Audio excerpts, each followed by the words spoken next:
One of the biggest mysteries in biology centers, perhaps surprisingly, around one of its smallest organisms, single-celled ocean-dwelling plankton. Specifically, why are there so many different species? Welcome to Minute Earth. In most instances, when similar species live in the exact same place and compete for the exact same resources, only one species succeeds, and the other ones either go extinct or have to try something different. In California, for example, when almost identical plants known as tarweeds and rosinweeds start growing on the same rocky hillside, the rosinweeds will take over and the tarweeds will die off. And in the American Northeast, different bird species that once competed for the same resources in the same spruce trees now don't. The Cape May warbler has come to dominate the valuable top of the tree, while other warbler species have had to carve out a different living lower in the tree. In these situations, a tiny little difference, like rosinweed's marginally quicker growth in shallow soil, gives them a slight advantage again and again and again. It's enough to result in one species coming out on top. These KOs are backed up by math.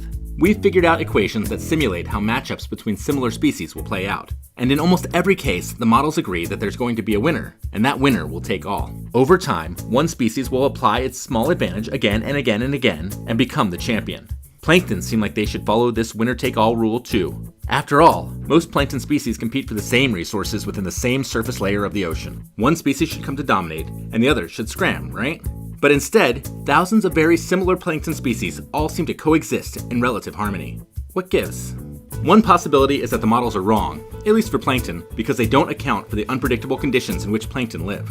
Wind and waves may be mixing up the water enough, and regularly enough, that no one plankton species has enough time to exploit whatever tiny advantage they have and outcompete their rivals. Perhaps every disturbance simply puts all the competitors back on nearly equal footing, just like when tarweeds and rosinweeds first start growing on that rocky hillside. The second possibility is that the models are right, but we're using them wrong. When scientists collect plankton from the ocean, they often use what's called a plankton net, basically a stocking attached to a bottle. When they pull this contraption through the water, they may actually be sampling several different micrometer-thick microenvironments, each with a slightly different combination of resources. So while it appears that several species of plankton are coexisting peacefully, perhaps what we're actually seeing is a jumbled up collection of species that, in their natural state, actually dominate their own tiny, just different enough microenvironments. It's as if we counted all the birds in the spruce tree together and said, these trees are shared by many similar species of warblers, without realizing that they specialize in different parts of the tree. Recently, though, many researchers have come to favor a third possibility. The model is right, but occasionally spits out something weird. It turns out that when you model 5 or more species competing for 3 or more resources, the entire system can occasionally get caught in a chaotic loop, and no clear winner ever emerges.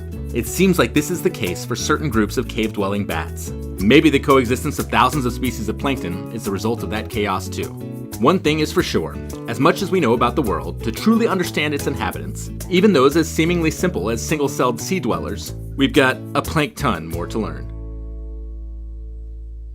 This video is sponsored by Fabulous, the self-care app that helps you achieve your goals. Developing good habits, and sticking to them, is super hard. But the Fabulous app uses proven methods from behavioral science research to teach you how to turn tiny repeatable tasks you can do every day into all sorts of lasting useful habits. I use Fabulous to improve my sleep schedule, which got pretty bad over the last year or so. In addition to little steps to get started, like no social media before bed for 3 nights this week, it also shows me the roadmap I'm going to follow all the way to my goal. If you want to develop better habits using strategies backed by behavioral economics research, you can download the app using the link in the description box. The first 100 people who click on the link will get 25% off a Fabulous subscription. Thanks, Fabulous!